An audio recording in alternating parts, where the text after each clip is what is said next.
咱们开篇呢，老习惯讲个有意思的小事情，然后这个事情里呢，体会，目前中共国造假骗人这种主流趋势的发展情况，好吧？大家都知道中共国这个几乎所有的你见得到的相关领域跟市场都有大量的造假和骗人的成分在里面啊，主要是中共这个执政党带着做的啊，计划生育啊，国家来养老啊，香港回归啊，50年不变等等，有太多这种假的事儿，这种老的事儿，骗人的事情啊，法律法规上、政策上、数据上各种东西啊，金融领域中的造假，学术领域中的造假。前段时间咱们都知道，中共国网络上疯传啊，有一个就是耿同学发布了大量的中共国的院士、大学教授学术造假的问题。目前呢，耿同学国内的账号已经被永久的限流了啊，星途商单也永久的封禁了。就这个国家造假是个很奇葩的所以开篇给大家讲一个最近奇葩中的奇葩啊，一个军队招生，中共国一个造假的事儿，突破这种奇葩的一个上限啊。咱们知道，正常来讲，一个国家的军队要是招军人，特别是海军飞行员这种军官，因为只要是到飞行员都是军官，这叫尖端的兵种，天然就应该以高精尖、严谨、容不得半点沙子这样的标准来衡量这个群体。那如果海军飞行员的招生都是演戏演出来的，你们能想象中共国真实军队的战斗水平什么程度吗？不知道大家最近在国内的互联网上有没有看到中共国河南省政府官方电视台叫大象新闻一个视频节目，在国内的很多网站上都在传。这个视频内容很简单啊，大象新闻这个新闻里面中共的海军公开针对军地高校应届毕业生做的一次招聘飞行员的活动里，飞行员都是军官啊，这个是很重要的一个职位。现场有大量的观众，然后呢，大象新闻这个男记者跟现场负责招生的中共国的海军的女飞行员进行一场比赛，目的是为了什么？是为了彰显中共国海军的飞行员与众不同。比赛的方式是什么？叫做迷宫测试，走迷宫。一个人拿一个金属的笔在一个很复杂的图形里面，这个图形两边上下壁都是通了电，这么一个金属迷宫，中间有空，要快速的从起点移动到终点。如果手不稳，金属棒呢，笔呢在移动的过程中就会碰到迷宫的墙壁，设备的红灯就会亮，然后就伴有蜂鸣声视频早就出来的，还记得啊。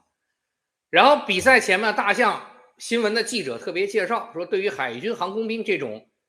精细操作要求很高，甚至针尖上跳舞的兵种来说，迷宫测试是一个很常用的选拔测试项目。在这个项目中，经过训练的飞行员会比一般的我们这些人厉害得多。我自己本人是不清楚这种迷宫测试的结果，训练过的飞行员是不是比正常人厉害，这种逻辑关系和这个迷宫结果有没有直接的关系？但是既然电视台新闻说了就认可他们之间有关系。那先是这个记者就去做这个测试，过程中呢，这个记者也是很认真的走，但是金属笔会不断的碰到迷宫的墙壁，那迷宫设备的红灯就一直在亮，蜂鸣器也在响那这个时候很重要的事出来了，就是因为他拍摄的角度是从侧面，这个就从这儿过来的，就跟我这个电脑插着电源一样，迷宫的电源线部分正好是面对到摄像机的边上，所以所有人都能从视频上清晰的看到，这个记者走迷宫的时候，这个设备是插了电源线的。那记者走完了，哎呀，这么多亮，那接着就应该是海军的这个女飞行员测试照理说受过专业训练的女飞行员肯定比记者强多了，不然怎么能凸显中共国海军飞行员的厉害呢？女飞行员就拿了笔开始走迷宫但是很神奇的时候，这时候在视频的镜头里，所有人都可以很明显的看到，离摄像头最近的这个迷宫的这个角，电源线被拔掉了。由于迷宫这个电源是靠近摄像机的，所以电源线拔掉以后，那这个设备就裸露出来空的这个电源接头，就没接电。这女飞行员拿着金属笔快速的走这迷宫全过程，红灯肯定没有亮，蜂鸣器也没响，没电嘛，是个人走都不会响。但是不知道的人貌似感觉那边的观众因为看不见这个电源，就觉得这女飞行员没有触控任何迷宫的墙壁，很厉害。接着大象新闻这个记者就认输了对女飞行员操作稳定性赞扬。接着女飞行员对着镜头拿一块牌子说：“海军招飞，欢迎报考，招飞行员。”有意思吧？我把这事讲清楚了吧？这个视频传播的速度还是很快的，咱们有人都看过了。我觉得为什么呢？首先，这是中共官方电视台的节目；其次呢，招收海军飞行员一定是一个国家最严肃的事情；第三，就是这么严肃的官方事情作弊，然后被中共国的社会大众抓包了当然，我估计这个视频，我这个视频讲过，之前咱不知道传播怎么样，但是我估计我这儿讲过了，应该这个视频就被封了，因为我现在也不知道咱们现在看这个里面这些订阅的朋友们有多少是中共的人，我就知道中共太爱我了，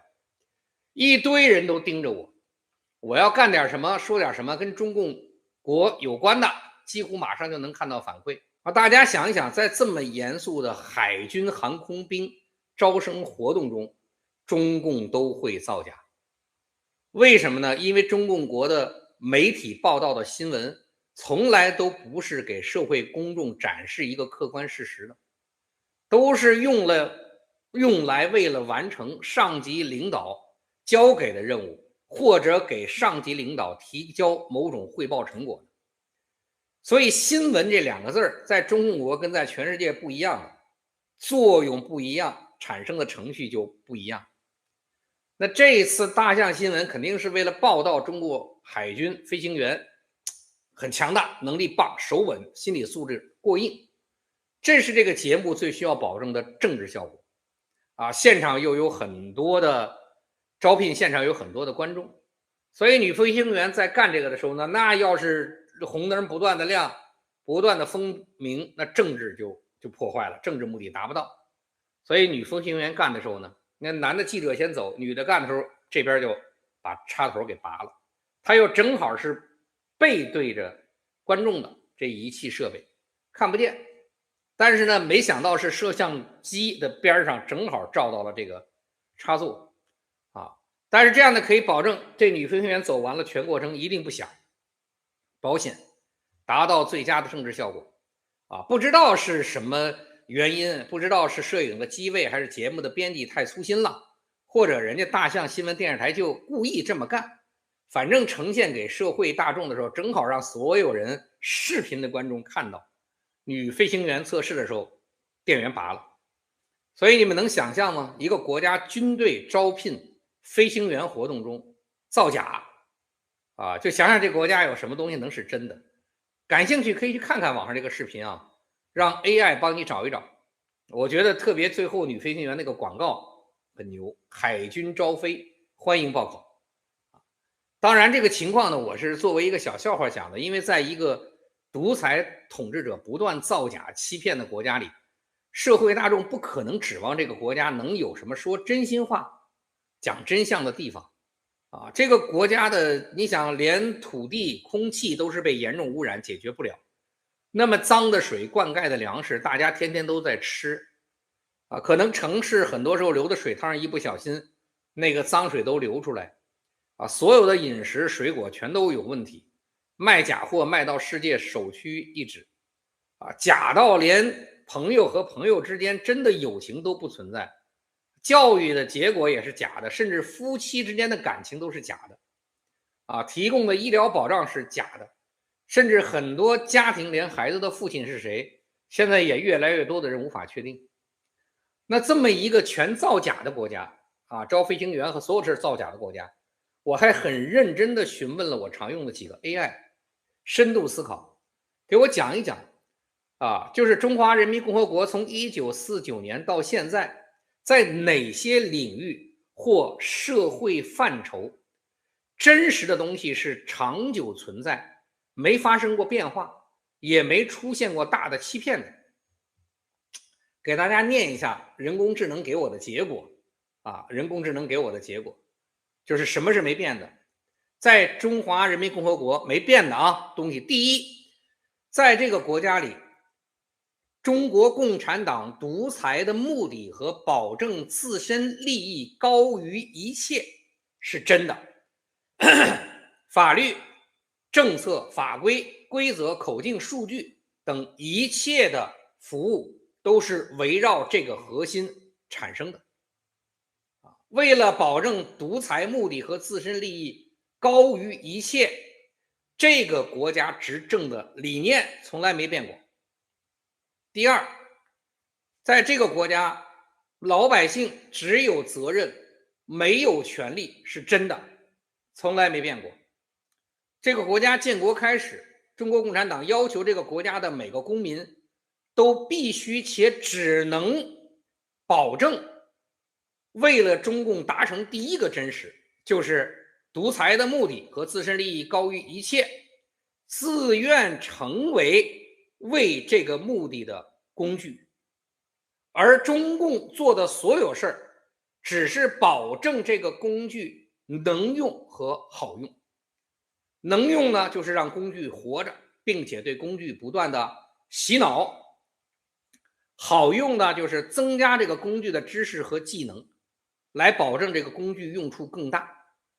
第一个没变，就是中共的独裁和自身的利益，这是真的，从来没变过。为了保证这个，第二呢，中国的老百姓从来只有责任，没有权利，只能当工具，这没变过。人工智能跟我说的啊，你们自己可以问问人工智能，答案跟我一样不一样。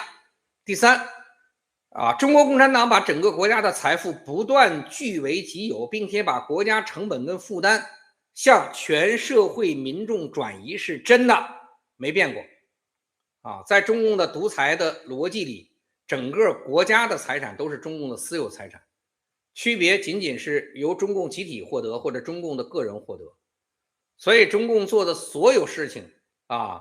都是为了把这个国家所有的财富转移给自己，而由此产生的政治、经济、社会等后果，都是由民众来承担的。啊，没变的，就是第三个，中共这个国家建立就是把所有财富据为己有，啊，负担由民众来去承担。第四没变的，中共从建国到现在，不断实施先鼓励后清算的治国方式，是真的。啊，这个还真是挺有意思的，就人工智能挺有意思，要我还想不出来，确实是，就中共从建国到现在，一直在干什么事儿啊？鼓励，比如说反右，是中共刚开始建国时候干的，后来这些反右积极分子都死得很惨，啊，文革是中共发起的，后来文革中的积极分子命运也都很惨，啊，计划生育中共干的 ，P2P 中共发起的，房地产热潮中共炒起来的，新质生产力中共提出的，等等等等。但是你参与计划生育的，你参与 P2P 的等等，最后的恶果，中共清算的时候都是自己来承担的啊。所以第四个没变，就是中共从建国以后不断干一件事，就是先鼓励后清算的治理方式，没变，是真的。第五，中共所有官方的数据都是治理工具，而不是事实结果，也是真的。第五个啊，所以呢，在国内很多人，包括你说人工智能给我找的，他是拿数据做分析的，结果他给我讲的就是什么？中共所有官方公布的数据都是治理工具，不是事实结果，也是真的。所以大家想想，就这5条是真的，那这个国家其他都是假的啊，法律啊、法规啊、财富的归属、数据、新闻、形式，各种乱七八糟东西做的工程等等，都是表现形式给外面看的。中国共产党做的每一件事儿，表面上不管千变万化，骨子里底下都写了8个字：保证中共独裁统治。对呀，保证中共独裁统治。所以，哎呀，送你出国留学，你的留学要跟独裁统治冲突，马上就干死你；让你发展企业，你的发展跟中共独裁统治有冲突，马上就干死你。说让你养老，你养老跟中共独裁统治有冲突，马上就干死你。保护你的权益法律，你的权益跟中共独裁统治有冲突，马上就干死你。所有写的任何东西都是表现形式，底下一定有8个字基础，叫保证中共独裁统治。这是真正的真的，形成上面5个东西所以大家就想想，就是在这个国家你活着的是一个什么状态？为什么我总说大家能出来自己去想，好吧开篇的小事讲完了，本来希望大家乐一乐，毕竟招聘海军飞行员都能造假，但是不知道大家能不能乐下面讲的这个事情就没办法乐了。我跟大家讲了，现在中共原来1个月1个多，现在都1个月2、3个政策，在课间砸税刮地皮，很可怕。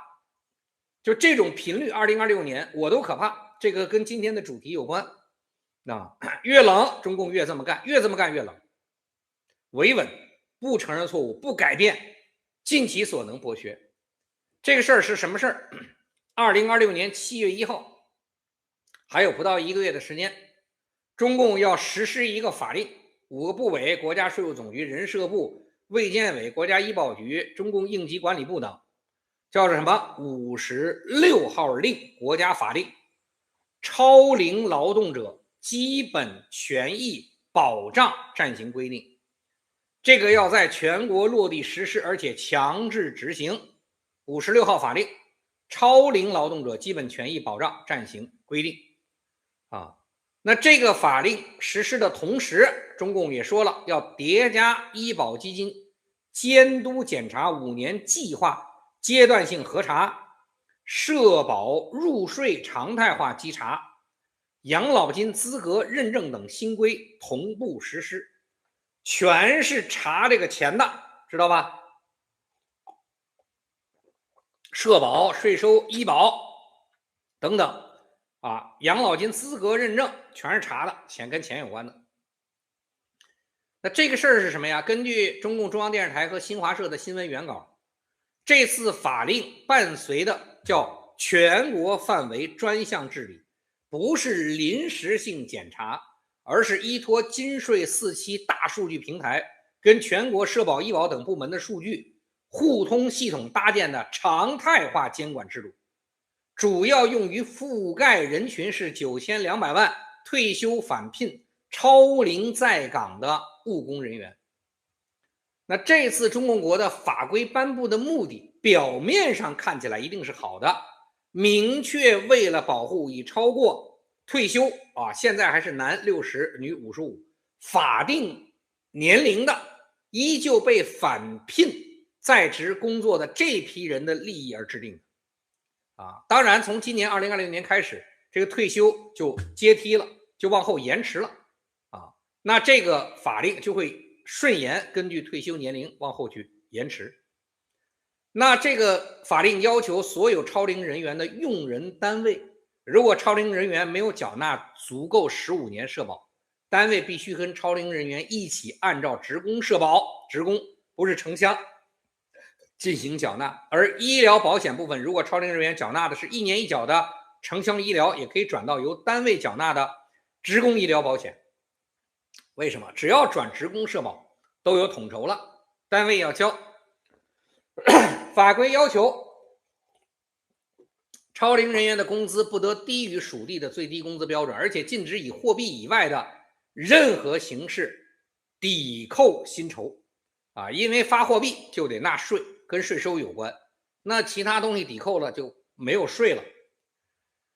法规禁止超龄人员常态化加班，如果加班必须严格按照法定标准计算薪酬，用人单位必须为超龄工作人员参保专项工伤保险，如果特殊工种要缴纳特殊工种保险，保费全部由用人单位承担。交保险。所有聘用超龄人员的单位都必须最少在超龄人员入职当日与其签署规范的劳务协议产生劳动仲裁了，明确工作的地点、薪酬、休息、休假等各种细节。此外呢，法规明确要严查高薪低基数社保，所有基本工资、绩效奖金、岗位津贴、交通参补、全勤奖、工作提成、年终奖等都要纳入缴费工资总额，并按照缴费总额依法缴纳个人税收和缴纳社保。任何超龄人员签署的自愿放弃社保协议全部作废。此外呢，4类超龄人员需向属地有关机构主动进行认证，否则将暂停发放应发放的养老金。第一类，常年定居境外无国内实名认证记录的退休人员；第二类，常年卧床失能、极少外出的高龄人员；第三，户籍迁出异地养老未更新常住信息的退休人员；第四，身份证信息过期、参保档案不全的退休人员等等不念了，还有很多不念了新闻最后说，此次全国长期严查表面上是监管收紧，实际上是为了构筑社保、医保、基金安全防线，守护亿万参保人的养老钱、看病救命钱，说的多好听多感动同时，本次法规补齐超龄人员的权益短板，让退休返聘人员不再处于灰色务工地带，工伤有保障，薪酬有底线，实现了监管和便民的双赢等等。详细内容不说了，大家感兴趣自己看。你们听完了什么感觉？我不知道大家听完56号令什么感觉。我第一个感觉就是，为什么在中共国失业率这么高的国家，竟然还有9200万的超龄人员被返聘务工？因为年轻人这么多人找不到工作，也不挑工资都没人要，事出反常必有妖所以经过查询再加上验证，最后确认这9200万主要由2类人员组成，2类完全不同逻辑的。第一类是政府或与政府有关的关联机构返聘的人员，那这些人员都不是本次法令覆盖范围内的，因为只要是政府或相关机构返聘的人，基本都已经拿着高额的养老金跟医保，所以他们被邀请出来，肯定这些政府或相关机构给了很高的条件，也有必然的理由比如说因为他们拥有某种特殊的资源，或者拥有某种特殊的品牌，甚至就是为了占空饷挣钱都有可能。所以他们的返聘，用人单位肯定给了不少钱没有这么大吸引力，这些人拿着高额退休金、医保，不会再出来去做这个工作。当然，这部分数量虽然是一大块，不是很多，毕竟中共国所有政府及有关联工作在职和退休人员加在一起的总数就1亿人左右，所以这部分人应该在9200万中达不到1/10。那剩下90%以上的人就是这次法令针对的对象。那这部分工作人员基本都是中华人民共和国最穷的群体，也就是这些人虽然60岁以上了，还不得不出来辛苦工作，来换取自身或者家庭最基础的生活条件。他们大部分是农民工、灵活就业人员、保安、保洁、保姆、仓库管理员、夜班、值班员、杂工、杂活、杂役等。那用人单位之所以招这些老人做工作，不招年轻的，最核心的原因就是便宜。雇佣这些超龄老人，既不用签署劳动合同，也不用负担社保跟所得税，更不用专门上昂贵的工伤保险或特殊职业保险签署过一般口头或书面协议，出了问题自己负责。毕竟中共国目前的失业率很高，如果不是这些老人、这些工作者，聘用他们的成本很低，单位负担很少，用人单位根本不可能找他们，只会找条件更好，而且在体力上，因为这些工作几乎都不是智力，都是体力上更好的年轻人。年轻人工作肯定完成的工作量比这些老人多得多毕竟有劲儿嘛好得多。中共国目前的经济现状不是劳动力紧缺，而是劳动力过剩，大量的劳动力过剩所以大量的工作是完全不需要这大几千万超龄人员来补齐的没有这种情况那么只是单位低成本雇佣这些非正规化的超龄人员，大幅度减低自身的用工成本跟用工责任。接着法规出来以后就明白了，这个法规的目的大家清楚了吧？中国共产党应该是感受到了这9000多万人应聘的群体中，大部分用工单位聘用这些人员就会处于不纳税、不缴纳社保、不上工伤保险等范畴中。那这种情况下，那这个时候这些工作的单位和这些老人就没办法被中共割韭菜，这是现在缺钱的中共完全无法承受的。那么这个时候，这个法令的颁布就会导致用工单位聘用这些超龄人员的优势完全丧失殆尽。既然都要交纳相关的社保跟税收，还要为这些已经老了的人独立上工伤保险或特殊职业保险，那么接下来绝大部分用人单位都应该不敢再聘用这些超龄老人了，甚至这些单位可能迫使为了躲避国家这个法令，用更恶劣的手段让这些超龄老人从明面上的工作转向更底层更隐蔽的黑工领域，例如说日结现金、无用工记录、完全临时的杂活聘用等。毕竟这些工作单位也想省钱，要不然就不用了，如果都必须，要不然就得让他们到更底下，不容易被查出来的，给的钱更少，老人更没有环境。所以大家就想想，在现在中共国经济这么快速下滑的环境里，有多少的用工单位会傻到真的按照这个法令增加老人的税后社保跟保障保险吗？中国现在这些企业商业企业自己活得很舒服，还是活得很艰辛？所以呢，法令产生的结果，中共国这个最穷最老的群体会有大量的人再也找不到工作了，那么剩下的命运应该就是眼睁睁的等死了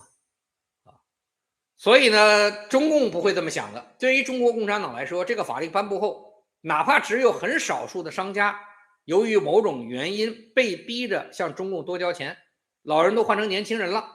多交了税收，多交了保险，中共能多割着韭菜就心满意足了。但是对于这些超龄老人的死活，从来都不是中共考虑的目标。所以我讲这个事情是干嘛？我相信很多人在我没有讲这个之前，可能乍一听，挺好，保证老人利益。但你想没想过，这个保证老人利益的钱是谁出的？保证老人利益之后，中共能获得什么？为什么企业要用这么多老人？既然失业率这么高，所以我跟大家就讲讲，正确的思维方式。你想深一层就明白了，好吧？中国共产党肯定表面上忽悠，保护老人，但是你只要想深一层大量老人不用。你年轻力壮的不用，用这些体力很差、风险很高的老人，就是成本是关键。现在强制用工成本上去了，那很多单位就用年轻人了，倒霉的就是这些老人。结果就是很多社会已经在底层的老人没有生活条件，可能只能去死最大化的对整个社会、全社会进行剥削。才是中共这种法令出台的目的。就大家不要以为苛捐杂税都贴在脑袋上，我叫苛捐杂税，不是让你更换电动自行车强制，那他妈就是苛捐杂税，